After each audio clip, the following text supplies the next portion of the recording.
Porque un barco que no tenga bandera americana no puede entrar a Puerto Rico. ¿Qué es la ley Jones? Ahora que tenemos la atención del público aquí en PR y los que no están en PR también, saludo a toda la gente de otros países que entran a Top Secret y obviamente aquí a este canal de YouTube que se llama Molusco TV, básicamente a saber un poquito más de Puerto Rico. Le dije a Andrew Álvarez que viniera, hoy no nos tocaba grabar, le dije que viniera para que me explicara en Arroyo Habichuela qué es realmente la ley Jones. O sea, ¿por qué? Porque recientemente aquí en Puerto Rico hay una situación con el diésel y con la gasolina, pero específicamente con el diésel, y hay una barcaza justamente frente a Puerto Rico que no puede entrar porque no pasó por un puerto estadounidense y no puede entrar por acá. Están esperando que entonces que el Congreso haga una orden o haga lo que hicieron con el huracán María, que le dieran autorización a otros barcos que no necesariamente tienen bandera americana, que pudieran pues entrar a puertos aquí en Puerto Rico. ¿Por qué todo esto? Andrew Álvarez, Top Secret. Saludo Molusco, saludo a los amigos acá. Oye, cuando estamos aquí, yo no sé si decirte mejor Jorge o Molusco. Como te sientas más cómodo, tú sabes Jorge, que, Jorge, sí, no, Jorge, Jorge. Top Secret, la verdad que estos no son temas serios, aunque uno de vez Por en cuando se eso. tira un chistecito que otro medio pendejito, pero siempre como tú quieras, como te sientas No, cómodo, aquí caballo. te queda Jorge aquí, Molusco, cuando vacilemos. Así que cambiaré el nombre tuyo cuando de vez en cuando el mismo.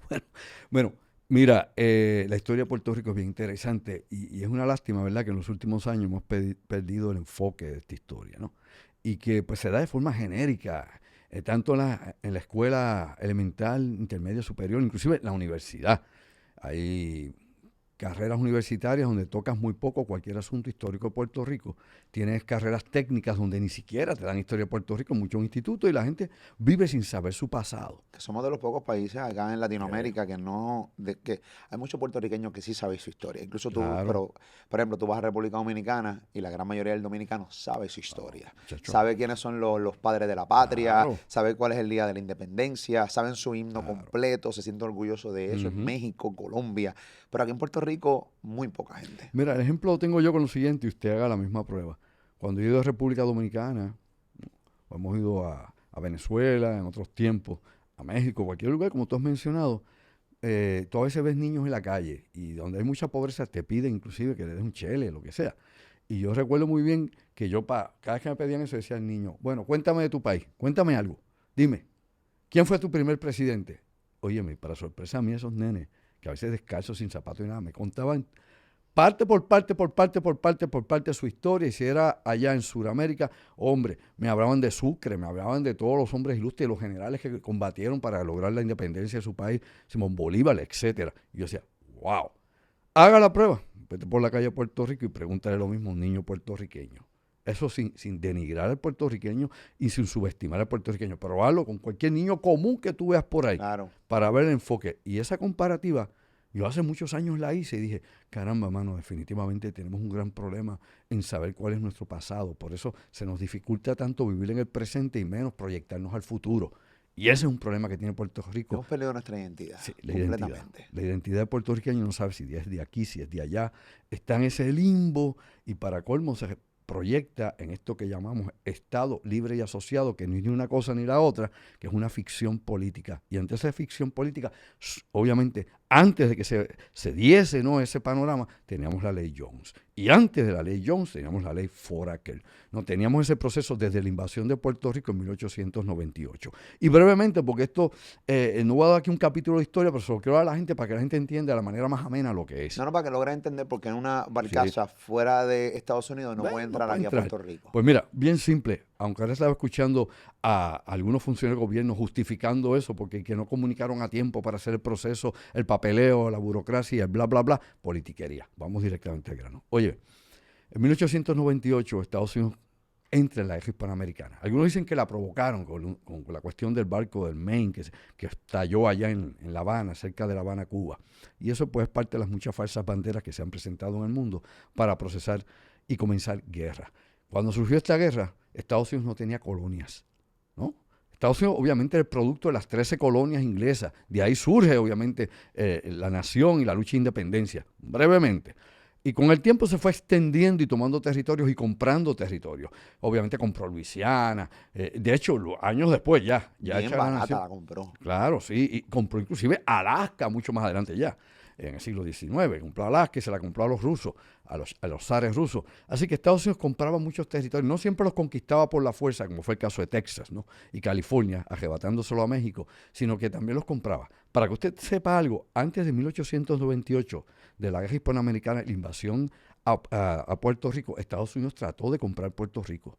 Le hizo ofertas a la corona española para comprar la isla de Puerto Rico y nunca se concretó la venta, nunca se llegó a un acuerdo. Surge esta guerra hispanoamericana, toman a Cuba, toman a Puerto Rico, que las deseaban porque desde hacía décadas Estados Unidos quería tener a Cuba y quería tener a Puerto Rico, a las dos islas, Obviamente ganan allá, toman a Filipinas, toman la isla de Guam y otras posesiones en el área del Pacífico que eran españolas, las ganan en la guerra y se van obviamente a París donde se firma un tratado de paz y en ese tratado de París se da Puerto Rico y todos estos territorios como botín de guerra a Estados Unidos, lo toma como botín de guerra, ¿no? Ganamos y como era la usanza de toda la historia de la humanidad, tú te quedas con lo que ganas, ¿ok?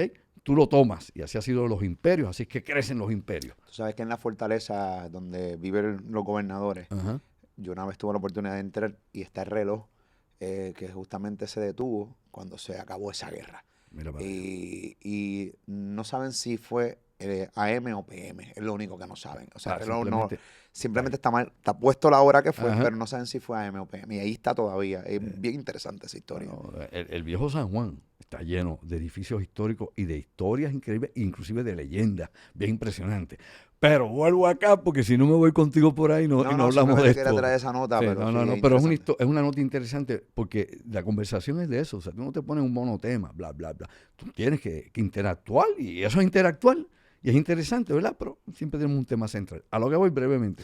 Oye, en 1900 nos imponen obviamente la ley Foraker, que es la ley que tiene el gobernador militar en Puerto Rico. Había un gobernador militar. Puerto Rico conservaba, ¿no?, un representante, porque teníamos antes un representante en España, pues ahora tenemos un representante, ¿no?, un comisionado residente en Washington, y eso se nos da en ese momento. No tenemos la capacidad de nombrar representantes, había una cámara baja en Puerto Rico, representantes local, la mitad eran de estadounidenses y la otra mitad eran de puertorriqueños. 50-50, 50%. Los que componían esa cámara, obviamente, eran que por los secretarios que había traído el gobernador militar que tenía Estados Unidos o el gobernador que fuera nombrado por el presidente de Estados Unidos. Y ahí la ley fuera que nos da un sinnúmero de limitaciones. Para empezar, en 1898 no nos dieron, por ejemplo, la ciudadanía, no la teníamos. Explota la guerra. Allá para 1914, la Primera Guerra Mundial, ¿no?, la guerra europea, estalla. Estados Unidos no se estaba metiendo en nada de eso porque luego de que tuviese sus primeras colonias, y no hablé ahora mismo de lo que pasó también en Cuba, ¿no? Quiero echar un poquito para atrás, perdonen. Por ejemplo, los cubanos no se independizaron de los españoles. A los cubanos, los estadounidenses, le dieron la libertad porque ellos habían tomado Cuba, ya no era España quien tenía que dar ninguna libertad elemental. Así que fue Estados Unidos quien le dio, obviamente les entregó a los cubanos el país. ¿Y por qué? Tú te preguntas, ¿verdad? Y uno se pregunta acá. Caramba, si estaba más cerca de Estados Unidos que nosotros. Bueno, porque en Cuba ya había una guerra civil. En Cuba ya había una guerra de independencia. En Cuba había gente armada. Había gente que se había inspirado con Martí. Y había gente luchando por la república. Obviamente, tener la soberanía. Y Estados Unidos no se quería meter en ese revolú con esos criollos cubanos que sabía que si se quedaban allí iban a tener que tener otra guerra interna allí. Era una de las razones importantes.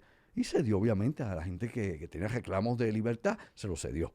No en cambio en Puerto Rico, que habíamos tenido el grito de Lares décadas antes, y ya no había un movimiento, obviamente, grande separatista de España. ¿Por qué? Porque mucha de la gente que, por ejemplo, vivía, yo te había comentado esto la última vez, vivía en Venezuela y otros lugares donde había caído el Imperio Español, se habían mudado para Puerto Rico, eran incondicionales españoles. Y aquí cualquier cosa, mira, choteaban, soltaban cualquier cosa que estuviera moviéndose en algún lugar. Hablado eso, llegaron los españoles, se fueron los españoles, los norteamericanos entran nuevamente a una nueva administración, un nuevo poder económico, perdimos los poderes autónomos que nos había dado España bajo la ley Foraker norteamericana, nos imponen unas nuevas restricciones militares y surge la guerra en el 1914, la guerra, como te dije, la Primera Guerra Mundial. Estados Unidos en ese momento no tenía mentalidad de intervenir en ningún lugar, no quería intervenir en ningún sitio fuera del mundo. Era la idea que tenían aquí, estamos nosotros acá y no nos vamos a meter en ningún sitio. Pero ya para 1917 ya empiezan a pensar, mano, hay que meterse en esto. aquí hay problemas, tenemos aliados allá, que hay problemas, tenemos que intervenir de alguna forma o manera. No te voy a hablar ahora cómo fue que se provocó la guerra, que fue con el hundimiento de otro barco, el Lusitania, y por ahí hay otras falsas banderas y otras cosas más, porque aquí siempre han mentido a la gente para meterse en guerra. Pero la cuestión es que simple y llanamente en Estados Unidos ya se estaba pensando en cómo tener soldados, más tropas para poderlas mandar a la Primera Guerra Mundial. Óyete esto. En aquel entonces, desde el 14, ya estaba en Washington Luis Muñoz Rivera, papá de Luis Muñoz Marín. Era el comisionado residente de Puerto Rico. Y él estaba ya empujando una serie de reformas para que Puerto Rico tuviera más poderes políticos y no siguiera siendo una colonia militar. Que tuviéramos alguna oportunidad, ¿no? Que tuviéramos más derechos, que pudiéramos expresar o tener algún poder dentro de nuestro territorio.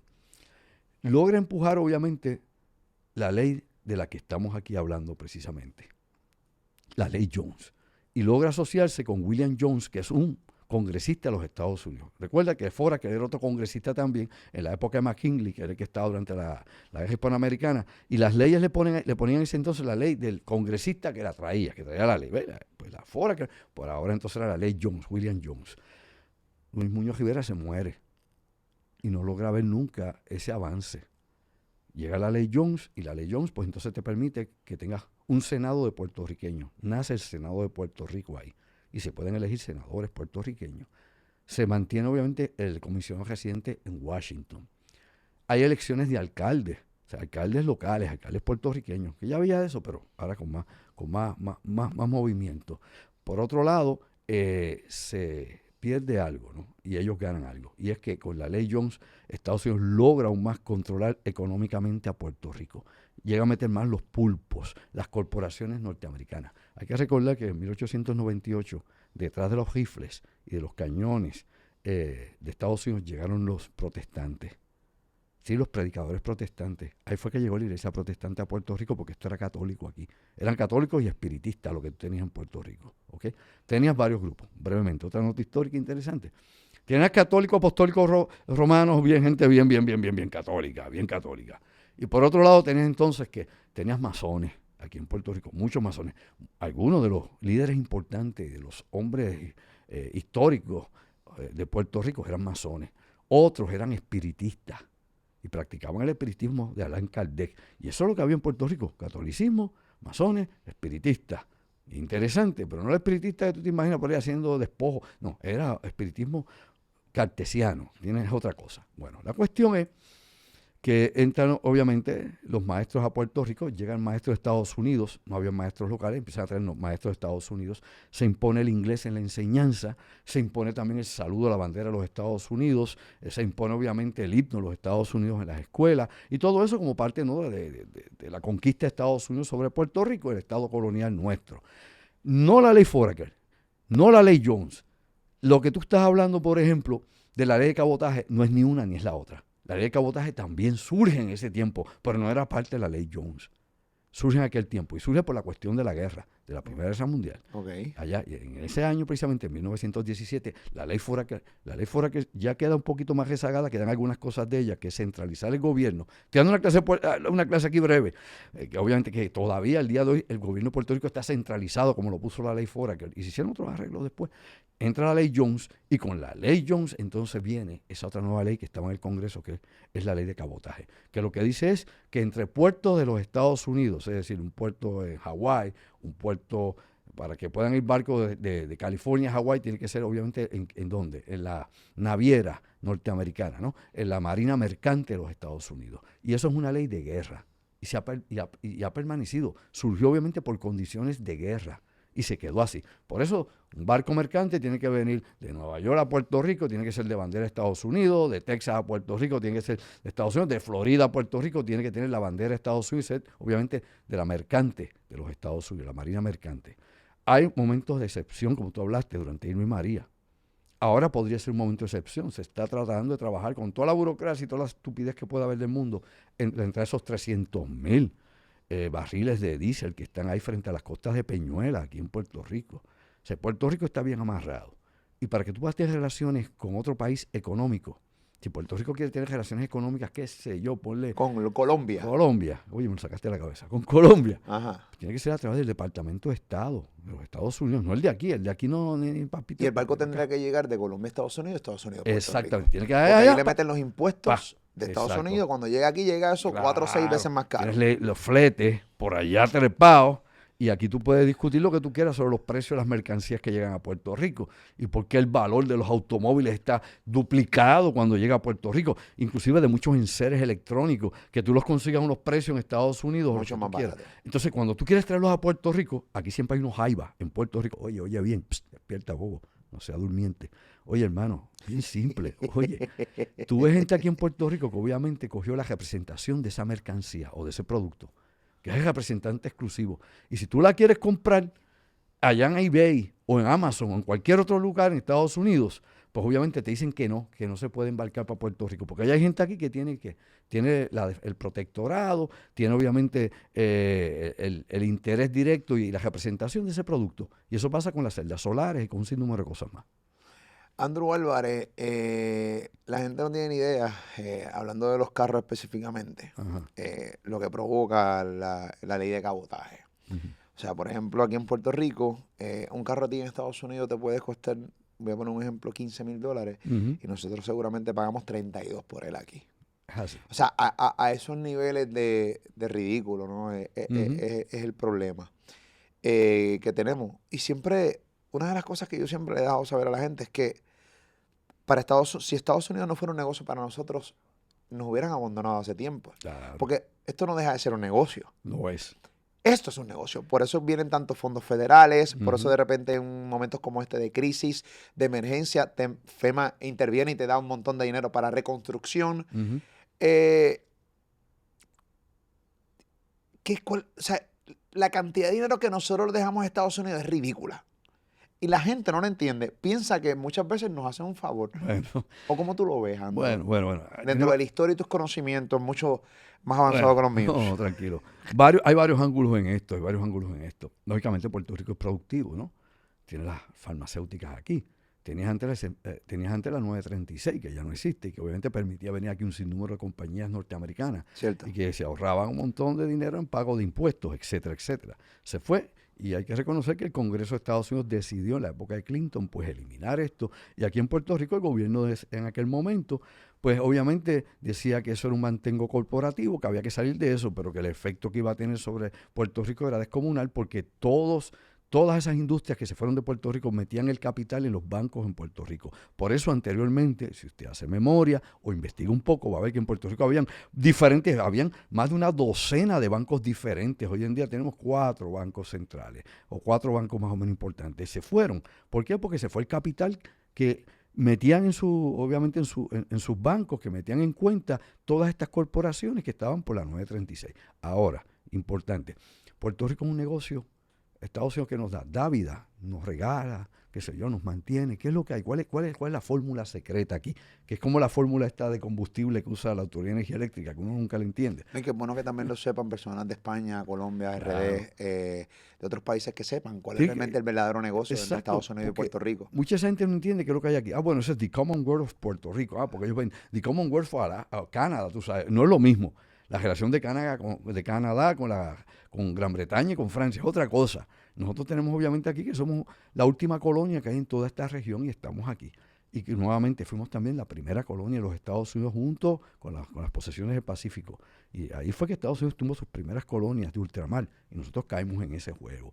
Pues bueno, aquí hay tres campos de poder sobre Puerto Rico, 3 campos de poder. Y los voy a explicar para que usted entienda lo más sencillo y simple posible. Primero, tienes el poder que tiene el Congreso sobre Puerto Rico. El poder político sobre Puerto Rico no lo tiene el presidente. Ningún presidente, se llame Trump, Obama, Biden o el que sea, o el que venga, tiene el poder sobre Puerto Rico. Ni decide que puede ser independiente, ni que puede ser Estado, ni le puede quitar la ciudadanía a nadie. Ningún presidente. ¿Entendido eso? Nada más con el testigo. Luego, ¿quién tiene el poder sobre Puerto Rico? El Congreso. Es el Congreso. El Congreso completamente. Por ende, el Congreso es quien nos mete que la ley promesa, la firmó Obama, pero es quien nos mete la ley promesa y nos mete la Junta que tenemos aquí, de supervisión fiscal o de control fiscal. Es más o menos la misma cosa. Esa es la gente que está aquí. Que pagamos nosotros con nuestro dinero, porque el Congreso no les paga a esa gente. O sea, la Yaresco cuando estaba cobraba con $1 millón y pico anuales, No, es increíble que el Congreso haga una ley para nosotros. porque estamos en quiebra, Estamos en quiebra. pero tú la pagas. Pero si la pago yo. Exacto. Pago los salarios que me va a Exacto. empobrecer más. Exacto, o sea, que es una contradicción. Sí, no, absurdo. Pero esas son las cosas del sistema que se contradice y la locura en que vivimos en Puerto Rico, que nadie sabe para quién trabaja. Así que, nuevamente, regresando a esto, tienes el Congreso. Cualquier cosa política es el Congreso y cualquier cosa internacional es el Departamento de Estado. O sea, allá en Washington, olvide y vive, allá en Washington. Okay. El aspecto militar de Puerto Rico. ¿Quién controla el aspecto militar de Puerto Rico? Bueno, de acuerdo al organigrama y cómo está todo esto en el Departamento de la Defensa, se supone que sea la Marina de Guerra de Estados Unidos, el Navy, no el Air Force, no el Ejército, ni la Guardia Nacional, que eso obviamente es otra rama del Ejército, es el Navy, la Marina de Guerra de los Estados Unidos. Actualmente, pues el Navy tiene muy pocas instalaciones en Puerto Rico, tiene la Isabela, puede que tenga otra cosita más por allá todavía en algún rincón de la isla, que no se menciona mucho, que lo debe tener, pero la realidad es que es el Navy quien debe estar a cargo de la seguridad militar de Puerto Rico, sobre las demás ramas del Departamento de la Defensa. Por ende, Puerto Rico tiene una posición privilegiada, no solamente geopolítica, sino obviamente a nivel militar. Así que les interesa mantener siempre a Puerto Rico, aún con el avance tecnológico de armamentos, de radares y satélites, todavía tener a Puerto Rico en esta posición es clave para defender la costa este de Estados Unidos, defender la entrada al Golfo, obviamente de México, y defender la entrada al Caribe. Así que Puerto Rico es la punta de lanza para eso. Por eso tenías a Rupert Rowe aquí, ¿no? Y tenías las otras bases, Sabana Seca, etcétera, del Navy. Ok. Tercera línea. ¿Quién la tiene? Las corporaciones multinacionales. Ahí tienen las farmacéuticas todavía. Todas las que venían a Puerto Rico, todas las que se aprovecharon de la ley 936. Esa es la gente. Vamos a entenderlo ahora. El gobierno per se de los Estados Unidos, esta es la verdad, que le diga lo contrario, no sabe lo que dice y es un charlatán. El gobierno de los Estados Unidos per se, el gobierno como tal, no nos saca el dinero a nosotros. ¿Tú pagas impuestos federales, Molusco? Ni yo, elemental. ¿Me entendió? Qué bueno. No es el gobierno, son las multinacionales las que sacan el billete. Todas las corporaciones.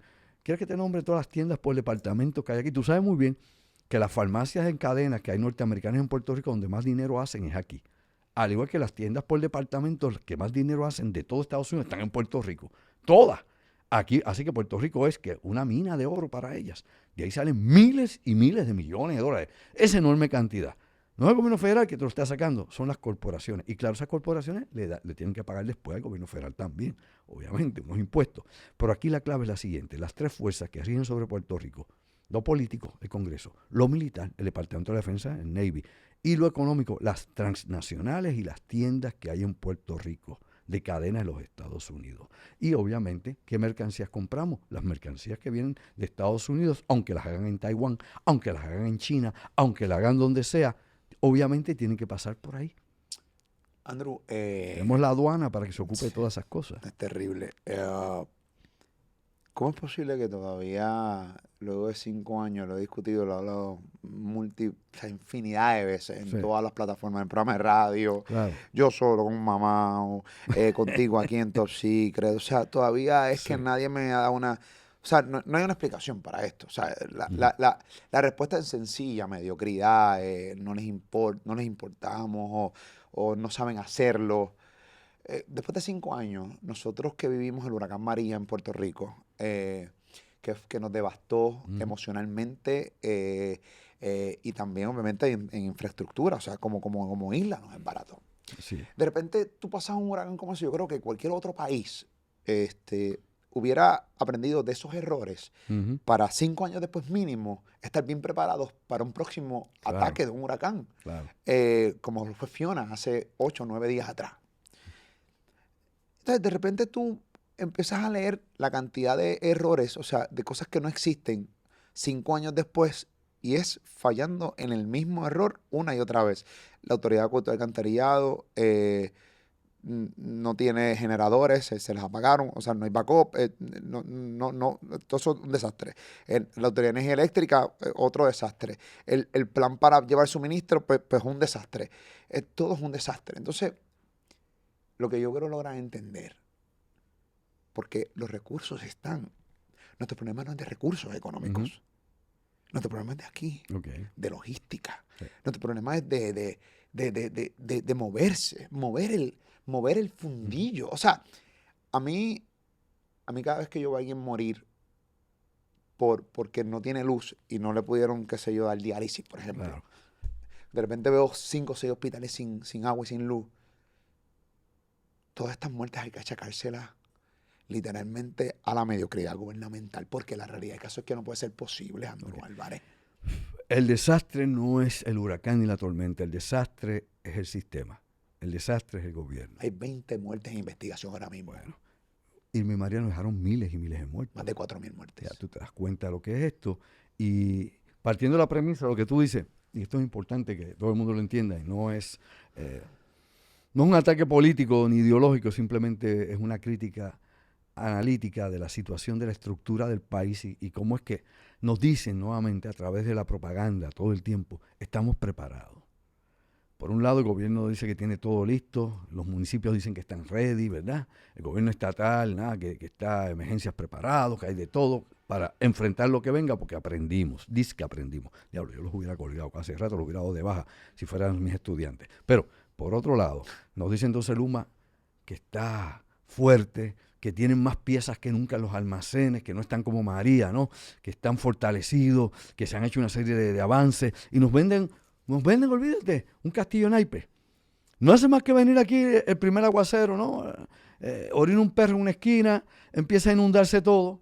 Nos damos cuenta que no hay mantenimiento de alcantarillados de ninguna clase, ni municipales, que ningún municipio, ni estatal, nada, ni acueducto, ni nadie. Eso es lo primero, para no irnos muy complicados. Meramente hay 2 cosas que son básicas, elementales.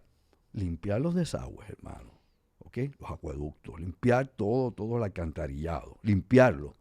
Y obviamente desmontar montes y limpiar las líneas eléctricas. Son 2 cosas básicas donde no tienes que construir nada, ni buscar equipo sofisticado, ni ninguna sangana. Vamos a hablar como a calzón quitado. Eso no se hace. No se hace. Tampoco las bombas que hay en zonas que son inundables, que se saben, y están residenciales, como Punta Las Marías, para un ejemplo, ¿no? Y áreas, por ejemplo, de Santurce, que llueve, entonces las bombas que hay allí, que hay que aprender que no, que es recursos naturales quien les da mantenimiento. No, que es acueducto y alcantarillado. No, que es el gobierno municipal. Y todo el mundo se quita la bola y se inunda todo y las bombas esas para bombear, sacar el agua, no funcionan. Son pequeños ejemplos. Ahora, nuevamente, planes de emergencias, ¿cuáles? Pues bueno, si aquí han ido desmantelando, oígalo bien, los planes de emergencia. Y yo te había mencionado, Molusco, que aquí desde la época de Alejandro García Padilla ya no habían fondos para emergencia en Puerto Rico. Y como no hay fondos para emergencia en Puerto Rico estatales, que tengamos millones guardados, porque hay que usarlos para politiquería, hay que usarlo para, qué sé yo, para la fiesta patronal de qué sé yo qué cosa, hay que usarla, qué sé yo, por un viaje de que no sé quién a otra parte del mundo que no produce nada más que se dé el paseo el legislador, el senador o el gobernador o quien sea. La realidad, de nuevo, no hay dinero ahí desde hace varias administraciones. ¿Y qué pasa? Ese dinero hace falta porque FEMA te va a dar dinero si tú metes dinero. Por ejemplo, tienes ese fondo de emergencia, $200 millones, los metes inmediatamente en la emergencia y FEMA inmediatamente te da esos 200 millones inmediatamente para atrás. Y eso te ayuda a que empiece a circular el dinero que estaba ahí designado por FEMA. Pero aquí, como son, y como te he dicho, reyes de ineficiencia, mediocres, politiqueros, corruptos, imbéciles. Hay todo tipo de nombres y sobre todo canallas, tratando de coger a la gente de tonto. ¿Sabes qué? Y yo no soy politiquero ni político, ni voto por ningún partido político, ni sigo a ningún líder, ni líder de partido político, ni líder por ahí que anden por su cuenta. A ninguno. Yo no soy ganado, yo no sigo a nadie. Yo soy yo mismo y usted debería aprender a hacerlo de la misma manera, no dejarse lavar el cerebro ni comer la cabeza. Mira, hermano, simple y llanamente te das cuenta que esta gente, todo el tiempo que estuvo, no preparó un plan real. No revisó los daños que había. Dejaron esto a otro que delegó a otro y usted le delega el poder a otro más. Como no hay supervisión, como siempre estamos con la misma discusión chiquita en Puerto Rico, nos olvidamos de la seguridad del pueblo. Y al olvidarse de la seguridad del pueblo, no hay nada planteado. Tú ves esa Cámara de Representantes, si se le puede llamar así, o a ese Senado, si eso existe en Puerto Rico, ponerse obviamente a trabajar al unísono. Todos los partidos, los chiquitos como los partidos grandes, mayoría, etcétera, para tener un programa obviamente sobre todos los desastres que han ocurrido en Puerto Rico en los últimos años. Es decir, un programa que tengan leyes, que hayan recursos, que hayan reglamentación, para ayudar y obligar a la gente, por ejemplo, obligar a las personas que tengan que coger un curso para emergencias o situaciones en sus comunidades. Si tú quieres tener tal cosa o lo que sea, tienes que presentar que has cogido este curso para manejo de emergencia, el que sea. Eso se le delega a unos grupitos y unos programas tontos. Yo tengo amigos que se dedicaban precisamente en el gobierno a ir a comunidades a dar este tipo digamos, de información, a dar este tipo de formación. Y mucha gente no iba tampoco, también la gente era apática. No voy a ir a eso, perder mi tiempo ahí, tengo que ir allá a jugar dominó. O sea, obviamente con esa cabeza no hay mucho que buscar. Hay que educar al pueblo, y educar al pueblo hay que buscar la manera inteligente de educar al pueblo. Sí, pero también el pueblo tiene que dejarse educar. Claro, si tú no te quieres dejar ayudar, no hay quien te ayude. Pero Así aquí no tenemos ninguna de las dos. El gobierno no te quiere educar ni el pueblo se quiere dejar educar. Exacto, ¿por qué? Porque aquí preferimos llorar. Sí, y está a la deriva, donde llegue, a la playa que llegue, ahí llegamos. Y es una pena, porque entonces tienes un gobierno sin cabeza. ¿Y qué pasa? Tú tienes en tus líderes supuestamente el reflejo de lo que le pasa a tu pueblo. Por eso hay un dicho que dice, ¿verdad?, que los pueblos tienen los líderes o los gobernantes que se merecen. Bueno, pues cuando el pueblo no está capacitado para entender su propia realidad, pues coge a cualquier fantoche y lo pone a gobernar. A cualquier fantoche o cualquier clasista, porque es de una clase superior, supuesta y alegadamente económica a los demás, ¿verdad? Y tiene que ver tú por arriba del hombro, o tú para acercarte tienes que pasar 40 seguridades. El gobernador es clasista. Eso se nota de aquí a Japón. Sí, aquí hemos tenido varios gobernadores, y este probablemente también, sí, que son clasistas. Hemos tenido unos cuantos clasistas que son muchachitos de colegio. Que piensan que no, pero se les nota. No se les nota, no pueden ser calles. O sea, y ser calles no es ser vulgar, vamos a hablar la verdad. Es simplemente tener empatía y conocer la realidad del pueblo y la gente que se mueve. Tú puedes tener la mayor educación del mundo y tener, como digo yo, varios títulos universitarios y ser una persona de pueblo. Estar con tu gente y entender lo que le duele a la gente. Todos los que suben allá arriba, sea el que sea, míralos todos los que has tenido. Vamos a ser justos, ¿no? Desde Luis Muñoz Marín hasta la actualidad. Y mira a ver cómo es que se ha desarrollado la figura de los gobernantes en Puerto Rico y cómo siempre están en una burbuja allá arriba. Y una vez suben, como que pierden la noción de la realidad de lo que pasa en el pueblo. El círculo que les rodea siempre los tiene enajenados. Son los alcahuetes, son los lambeojos, son los alicates, son todo este tipo de individuos que quieren mantenerse ahí chupando de la teta para mantenerse en la carrera política. Por eso en Puerto Rico hay una realidad que todos sabemos. Y lo sabe todo el mundo y la gente no sé por qué no se discute más. Cualquier candidato fallido, cualquier candidato derrotado, de cualquiera de los dos partidos grandes, inclusive del PIB también, de los tres partidos, PPD, PNP y PIB, siempre tiene una posición de privilegio. Me explico, lo perdió, siempre le va a dar un puesto de asesor de qué sé yo qué cosas en el Senado, en la Cámara, en el municipio tal, acá en el gobierno estatal, en esta agencia. Siempre esos tipos, una vez entran en la cuestión de la partidocracia, dentro de los partidos grandes, nunca dejan de tener trabajo, ni ellos ni su familia. Y eso no debería ser así. Al gobierno le conviene la crisis, Andro. Bueno, hay crisis que ayudan a partidos en el gobierno a ganar, porque la pueden resolver.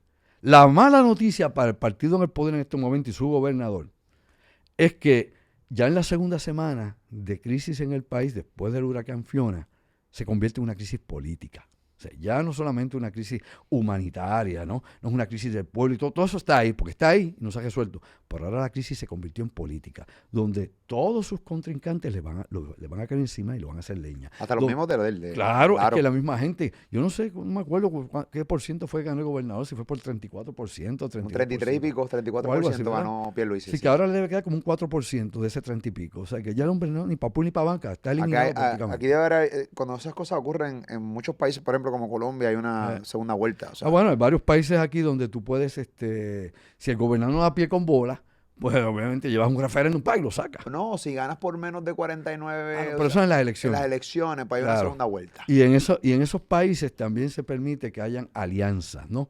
Que hayan alianzas entre otros partidos menores, y por eso es que aunque tú tengas un poco más que todos ellos... 32.93%. 32.93%. Ahí fuimos al pelo. Chévere, me alegro. 68% del país no lo quiso. Así que en estos momentos debe tener un 2% a su favor, que son los alcahuetes que están ahí detrás alzándole la cola. Pero mire, el mensaje es simple. Hombre, Si uno no puede administrar un país y uno no puede hacer que las corporaciones que están en negocios con uno, ¿no? Privatizadoras como Luma o lo que sea, cumplan, cuando todo el mundo, oiga, papi, no sea morón, oiga, cuando todo el mundo le está diciendo desde el día uno que no sirve, que no funciona, dentro de su partido, los otros partidos, y olvídense los partidos políticos que a quién le importa, todos son unos vividores. El pueblo le dice, todo el tiempo la queja es la misma, y usted se da cuenta, porque vive aquí, o no sé si es que vive allá en París, vive aquí o en París, no sé, la realidad es que usted se da cuenta que, mi hermano, ¿qué pasa aquí? Esta gente no me está resolviendo. No, es que esto estaba muy chavo y fastidiado. Bueno, pues si estaba muy chavo y fastidiado, se espera que una vez tú llegues empieces a mejorar, porque no es para que te quedes como estaba, porque siempre estás, qué sé yo, con un presupuesto bajito, porque siempre tienes problemas de administración, siempre te faltan 30 millones para esto, 30 millones para lo otro, pero papi, tú acabas de llegar aquí, ¿ok? Tuviste un año para hacer el ajuste y la transición. ¿Qué ha pasado en todo ese tiempo? Llevas más de un año ya aquí, obviamente, en el país, y lo que todo el mundo temía, todo el mundo todo el mundo estaba esperando que llegara la primera tormenta de huracán para ver qué iba a pasar. Y ya que saben lo que pasó, lo que ya se veía, ¿no? Esto era obviamente las crónicas de la destrucción anunciada. Nos llegó y, óyeme, no fue un gran huracán, ni nos dio de lleno tampoco. Vamos a hablar como es la realidad. O sea que para el año que viene, cuando nos toque el huracán más grande que este, que nos va a tocar tal vez un año, un clase 3 o 4, como van las cosas con el cambio climático, ¿qué va a quedar de Puerto Rico? ¿Quién va a vivir aquí? ¿O es que, digo, yo no quiero ponerme en teoría de conspiración, que es que quieren vaciar la isla, que se vayan los puertorriqueños, porque ahora obviamente ha comenzado un nuevo éxodo de puertorriqueños, porque mientras más tiempo tarde esto, más pierde la economía. Miles de millones de dólares pierde la economía, más vidas se pierden. Definitivamente, ¿no? Más escuelas se pierden porque tenemos más escuelas cerradas, hay más niños que llevan, hombre, desde el 2017 fuera de la escuela. Cada vez que empieza un semestre pasa algo, hay que sacarlo. Temblores, huracanes, pandemia, la madre de los tomates. Ahorita no sé si serán los extraterrestres o la madre que venga por ahí que aparezca y la gente no podrá seguir haciendo su vida. Lo importante para que un país se pueda sostener es que llegue a la normalidad. Pero la normalidad de Puerto Rico es anormalidad. Vivimos un mundo de anormales aquí en este país. Sin cabeza, sin dirección, no sabemos, no hay instrucciones, no hay nada, no hay señales, no hay nada que te diga, papi, Puerto Rico tiene el futuro así, allá y hacia acá vamos. Y no estoy hablando obviamente en este momento del issue político, del estatus del país. Simple y llanamente que no tenemos una línea de crecimiento y una línea de desarrollo para nada, ni salud, la salud. ¿Cómo está la salud en Puerto Rico?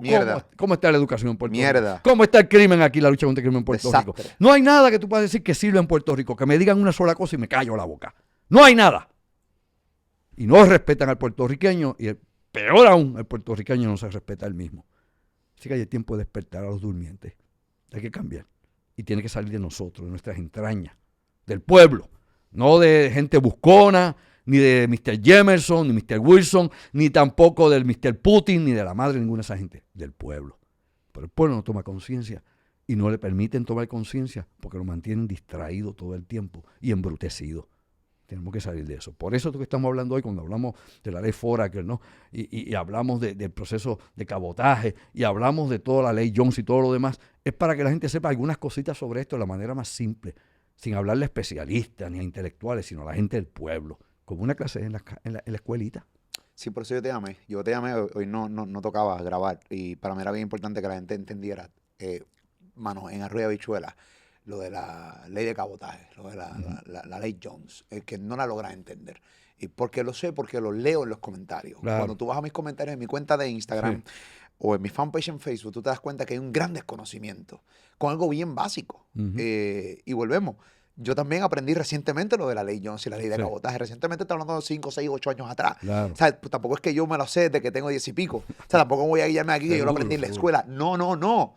Yo soy parte de esta estructura de realmente donde vivo enajenado y que me importa un culo nada. Y de repente digo, pero espérate, no, este es mi país. Yo tengo que realmente estar pendiente y saber, porque es mi responsabilidad. Seguro. Como es tu responsabilidad que nos Y hay estás que viendo. saber algo. Cuando la ley Jones se impuso en Puerto Rico, se iba a imponer, había una gran resistencia de los políticos locales, de los criollos. No querían la ley Jones. O sea, la mayoría de los políticos en Puerto Rico, aparte Barbosa y otros que habían, no la querían.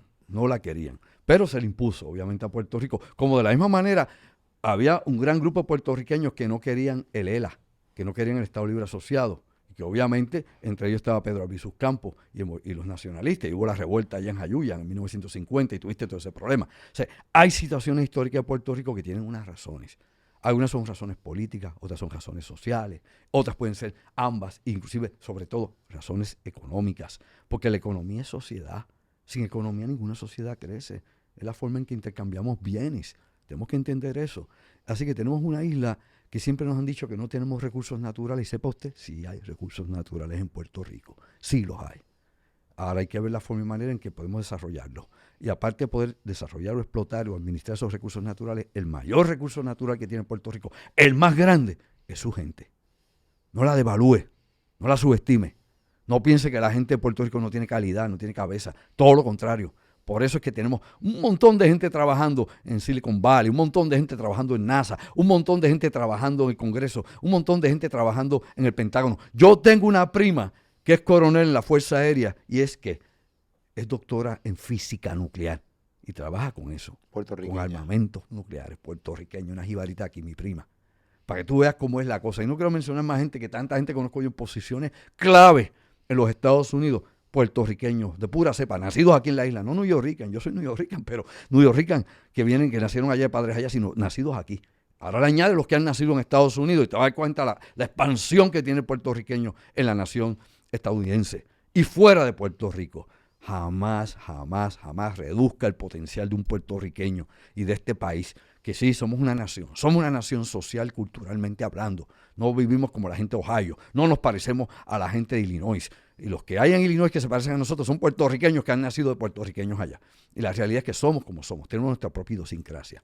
Y hay que reconocer eso. La conveniencia que tengamos por la cuestión económica o política o la que fuese, será una negociación que hará el pueblo de Puerto Rico en su momento. Cuando el pueblo decida qué quiere ser. Si quiere ser estadoísta y Estado 51, negócielo si lo quiere. Si la mayoría lo quiere y cayó en esa conciencia, obviamente, asimilista de ser parte de los Estados Unidos o integrarse a ellos, bien. Pero si queremos la soberanía, el que quiera la independencia, tiene que de alguna forma u otra también negociarla inteligentemente y a favor del pueblo, no a favor de una élite que queramos que suba al poder para que entonces coja a Puerto Rico de república bananera. Tenemos que hablar como es. Y el punto medio no va para ningún lado.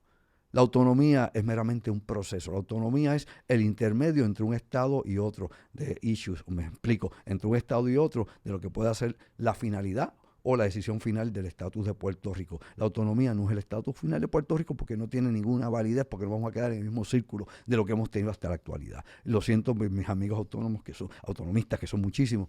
La realidad es que hay que definir ya. Andrew Álvarez, gracias. Gracias a ti, nos vemos próximamente. Corillo, Andrew Álvarez, la bestia. Acuérdate. Dime. No me puedo ir sin decirte. Gracias a los amigos que estuvieron conmigo en Café Sí o Sí. Y voy a estar en Ponce ya próximamente el 15 de octubre con una conferencia que se titula Sobrenatural.